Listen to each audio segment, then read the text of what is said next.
Vou ler aqui para vocês. Ao passar Jesus viu um cego de nascença. Seus discípulos lhe perguntaram: Mestre, quem pecou? Este homem ou seus pais, para que ele nascesse cego? Havia uma tendência naquela época, um costume dos fariseus, de dizer que aqueles que nasceram com problemas era porque os seus pais haviam sido pecadores, ou ele mesmo havia pecado e por isso passava a ter um problema físico, uma doença. Portanto, os próprios discípulos imaginaram isso e viram: mestre, quem pecou, foi ele ou os seus pais, para que ele nascesse cego? E Jesus responde: nem ele, nem seus pais pecaram, mas isso aconteceu para que a obra de Deus se manifestasse na vida dele. Interessante, hein? E Jesus disse: enquanto é dia, precisamos realizar a obra daquele que me enviou. Enquanto é dia, enquanto tivermos tempo, devemos realizar a obra daquele que nos enviou. Glória a Deus. Amém? Devemos fazer enquanto é dia. Bem, a noite se aproxima, quando ninguém pode mais trabalhar. Jesus, ele diz: enquanto é dia, porque à noite nós não podemos mais trabalhar. E aí Cristo diz: enquanto estou no mundo, sou a luz do mundo. Bem, o que faz Jesus? Ele olha para a terra, mistura saliva com a terra, faz um lodo, passa nos olhos do homem e diz: vai, lave-se no tanque de Siloé. Fico imaginando, por que Jesus não disse: abre os teus olhos e enxerga, como fez com Bartimeu?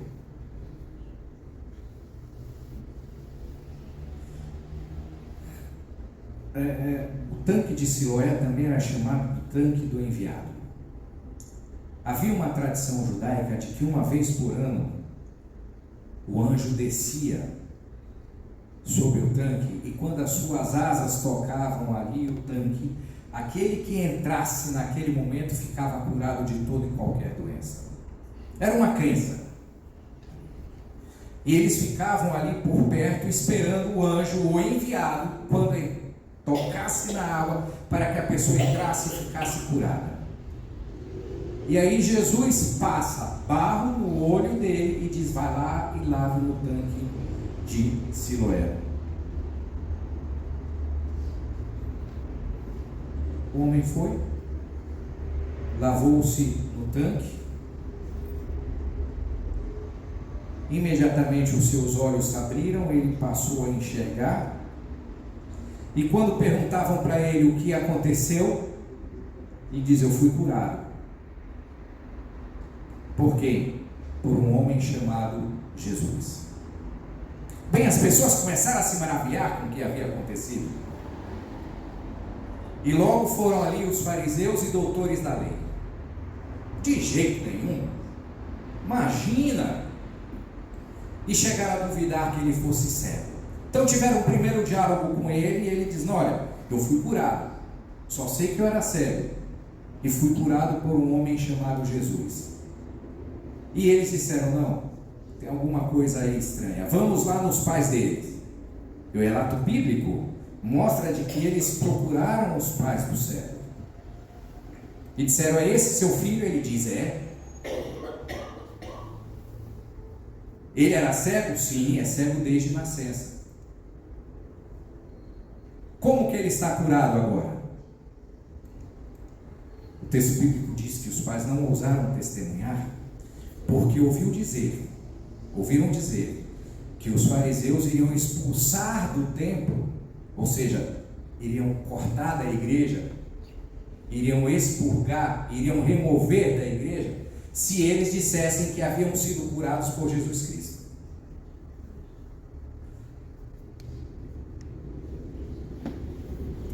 É interessante que a resposta deles foi: olha, pergunte para ele é adulto, ele pode dizer o que aconteceu.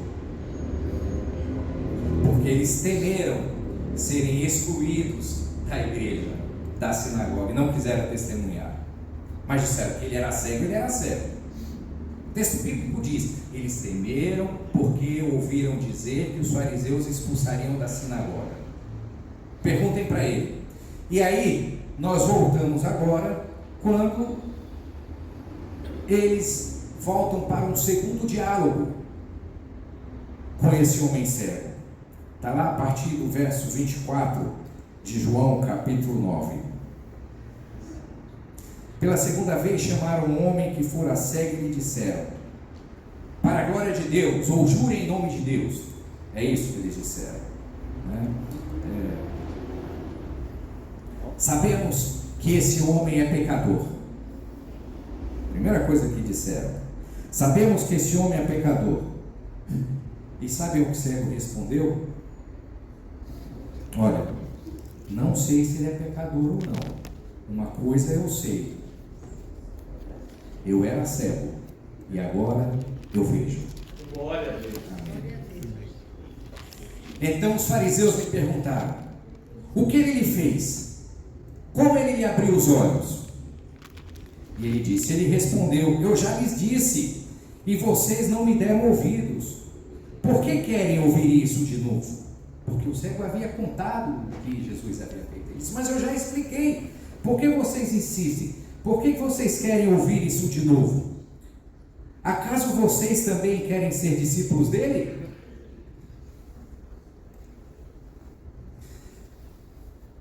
E o texto bíblico diz que eles o insultaram e disseram: discípulo dele é você, nós somos discípulos de Moisés. Sabemos que Deus falou a Moisés, mas quanto a esse, não sabemos de onde ele vem. O homem respondeu: ora, vejam, olha o testemunho desse cego. Ele diz: olha, isso é extraordinário. Vocês não sabem de onde ele veio, contudo ele me abriu os olhos. Sabemos que Deus não ouve os pecadores, mas ouve ao homem que é temente a ele e pratica a sua vontade. Ninguém jamais ouviu que os olhos de um cego de nascença tivessem sido abertos. Se esse homem não fosse de Deus, ele não poderia fazer coisa alguma. Um cego, iletrado, apenas um ouvinte da sinagoga, e dá um testemunho perante aqueles doutores da lei. Ele diz: vocês que são doutores da lei, sabem de que Deus, ele não atende o pedido dos impuros, e agora um homem me cura, e só pode ser da parte de Deus, e vocês não conseguem entender isso. O texto bíblico diz que eles expulsaram o cego dali. Expulsaram o cego dali.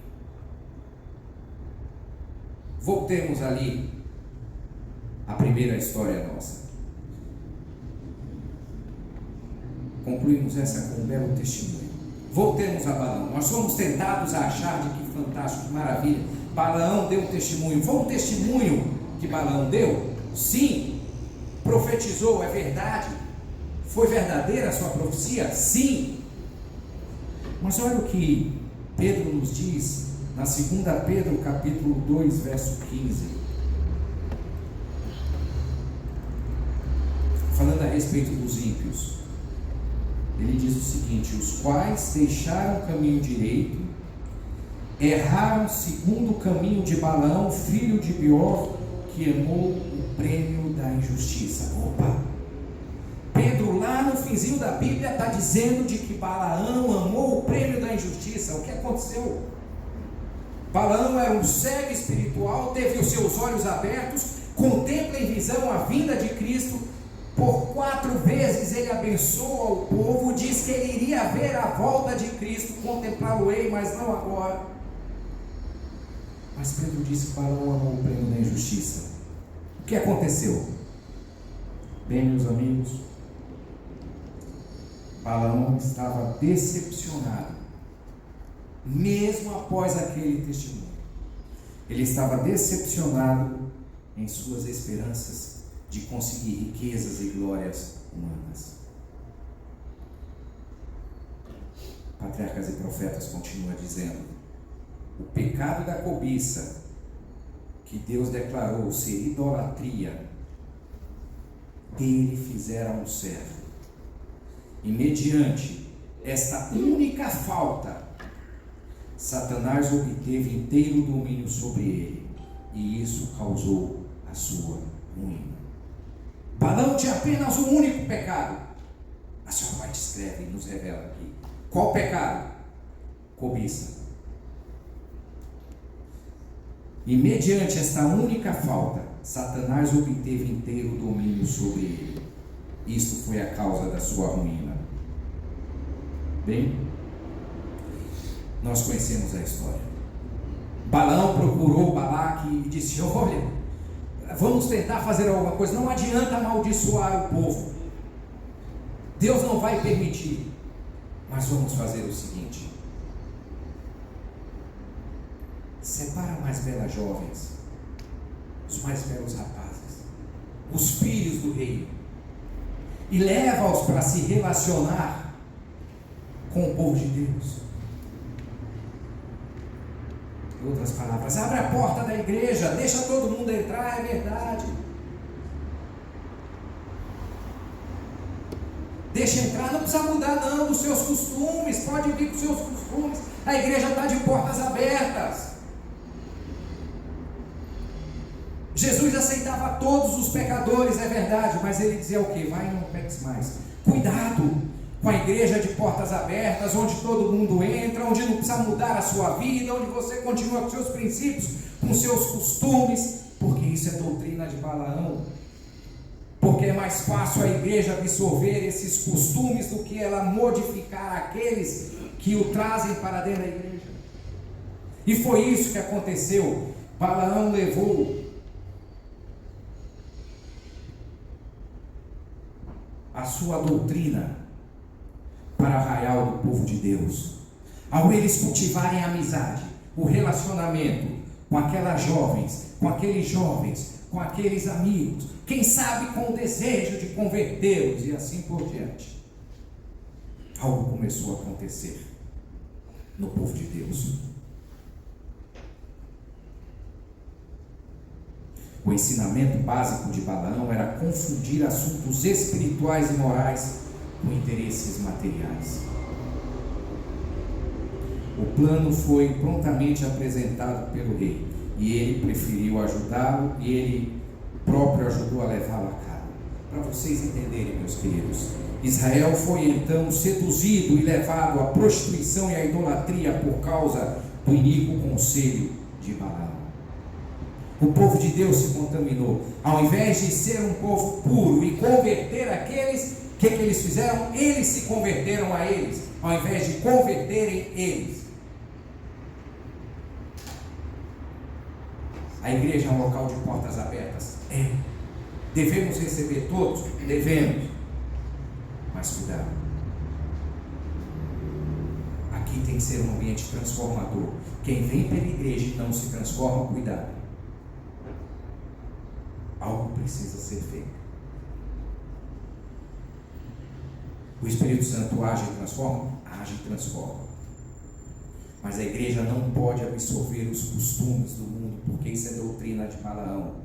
É a modernidade, cuidado. A confusão entre as coisas espirituais e as coisas materiais.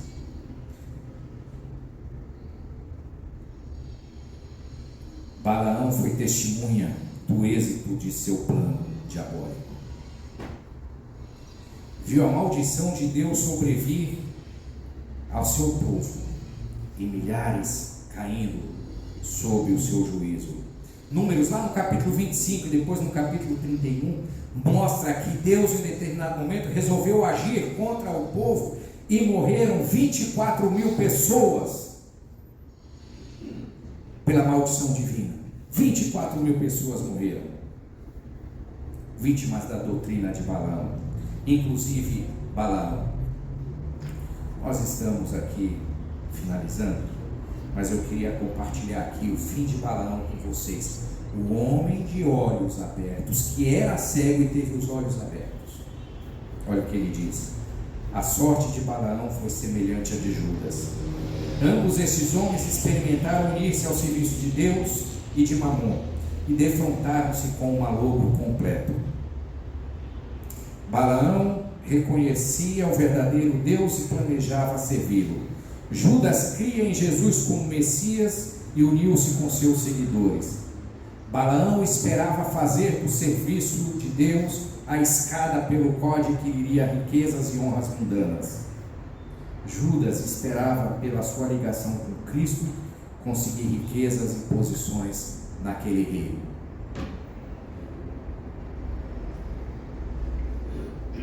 Ele achava que o Messias iria implantar. Patriarcas e Profetas continua dizendo o seguinte: tanto Balaão quanto Judas haviam recebido grande luz e gozado os privilégios especiais, mas um simples pecado que era acariciado lhes enveredou todo o caráter e ocasionou a destruição de ambos. Que triste! 2 homens, 2 cegos, 2 destinos completamente diferentes um do outro. Um cego espiritualmente teve os olhos abertos, contemplou a vinda de Cristo, mas preferiu o prêmio da injustiça, como disse o apóstolo Pedro. Balaão teve os olhos abertos, mas preferiu continuar cego. 2 Coríntios 4:4, Paulo diz a respeito da situação de Balaão, que ela é mais comum do que nós pensamos, e devemos fazermos uma reflexão conosco mesmo. Será que eu estou muito distante de Balaão ou próximo em atitudes e sentimentos como ele? Olha o que nos diz aqui 2 Coríntios: nos quais o Deus deste século cegou os entendimentos, para que não resplandeça a luz do Evangelho da glória de Deus, que é a imagem de Deus. Cuidado onde nós colocamos os nossos olhos. Nós devemos ver o resplandecimento da glória de Deus através de Cristo Jesus. Cuidado para não sermos cegados pelo Deus deste mundo. O cego curado por Cristo e rejeitado pelos fariseus estava com os olhos espirituais abertos pela fé. Já havia testemunhado perante os homens, e agora Jesus se deteve perante ele. Ele foi expulso dali, da sinagoga, pelos fariseus e doutores da lei. Mas o relato bíblico nos diz o seguinte: veja, ele não sabia ainda quem era Jesus. Ele sabia que era da parte de Deus. Olha o que o texto bíblico diz para nós concluirmos o nosso estudo. Jesus ouviu que haviam expulsado e, ao encontrá-lo, disse: você crê no Filho do Homem? Cristo pergunta: você crê no Filho do Homem? Perguntou o homem: quem é ele, Senhor? Veja, ele não sabia quem era. Ele disse: quem é ele, Senhor, para que nele eu creia? Disse-lhe Jesus: você já o tem visto. Sou eu, você está vendo ele. É aquele que está falando com você. Então o homem disse: Senhor, eu creio. E o adorou. Amém. Meus queridos, nós estamos falando do nosso destino. Aqui. A mensagem dessa manhã foi sobre destino, sobre escolhas. Os 2 homens cegos, acima estudados, apesar de passarem pelo mesmo tipo de experiência, eles tiveram destinos diversos. Salvação e perdição é uma questão de escolha. Temos diante de nós uma escolha, um convite para olharmos para Cristo, porque Ele diz que Ele é autor e consumador da nossa fé. O convite é olhar para Cristo, não para o Deus deste mundo. E o último texto são as palavras de Cristo nesse contexto, quando ele diz: eu vim a este mundo para juízo, a fim de que os que não veem vejam, e os que veem sejam cegos. Eu pergunto, qual classe nós seremos? Aqueles que não veem, mas querem ver? Ou aqueles que acham que veem, mas Cristo diz, são cegos? É uma escolha de qual grupo nós vamos fazer parte. Esta é a minha mensagem, a minha oração por vocês nessa manhã. Que Deus seja louvado e abençoe a cada um dos irmãos. Amém. Glória a Deus.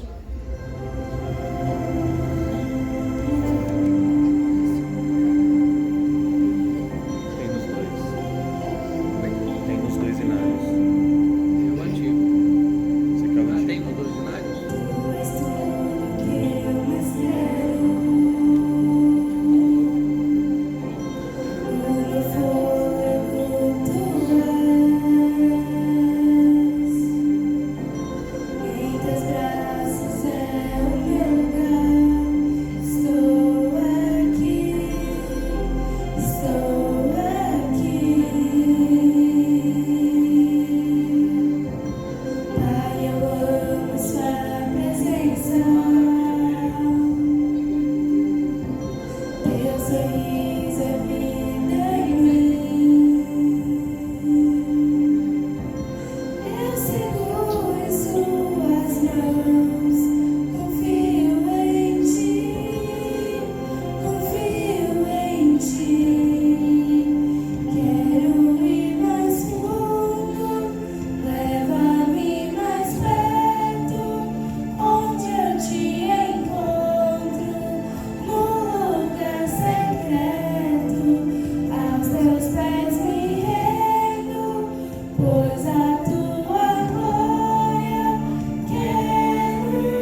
pois a tua glória quero ver.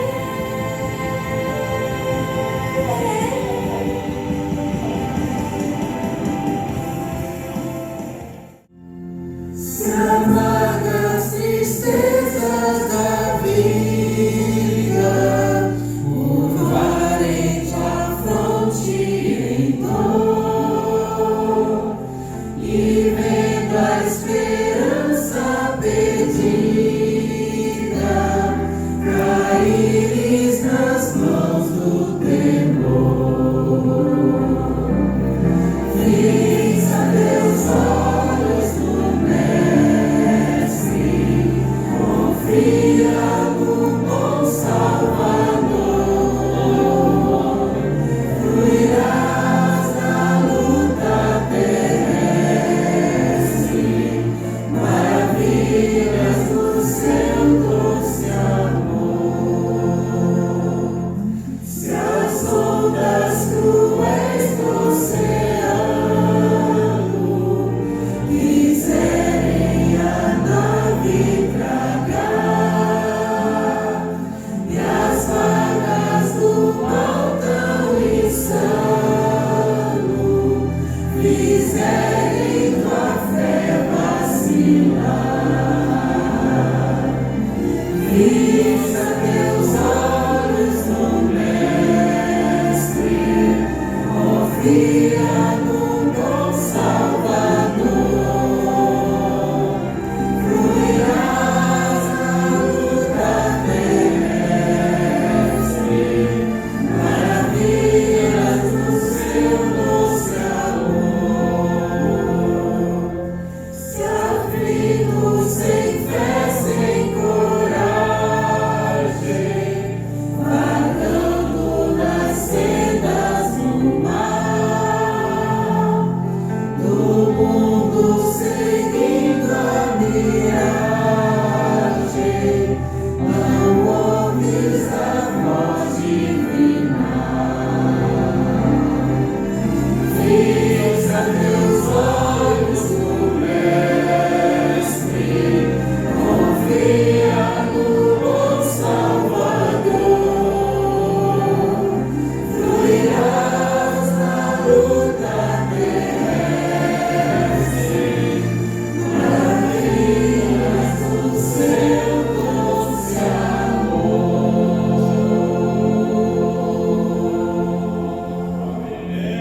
Amém.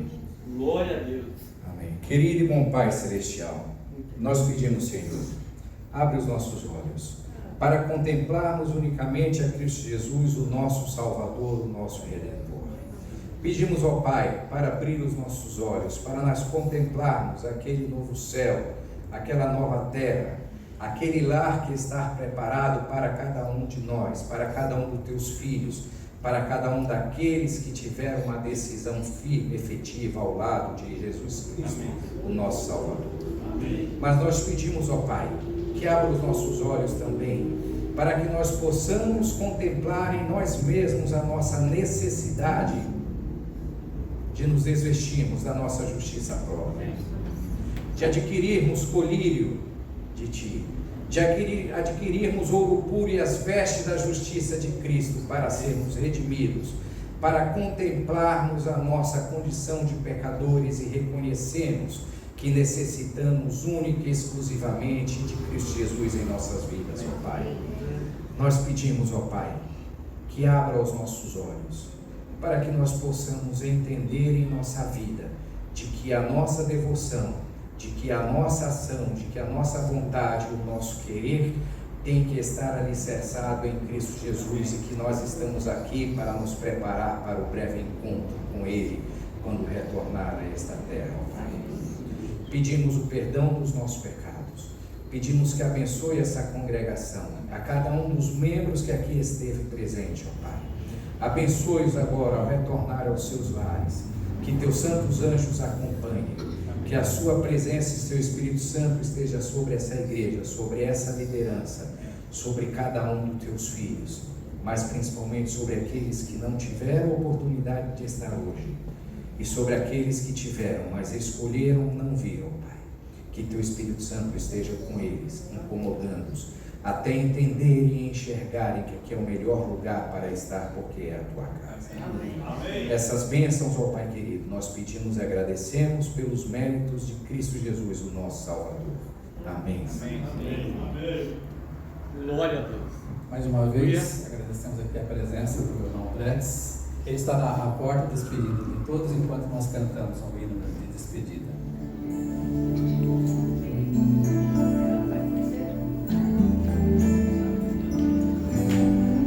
Hoje aqui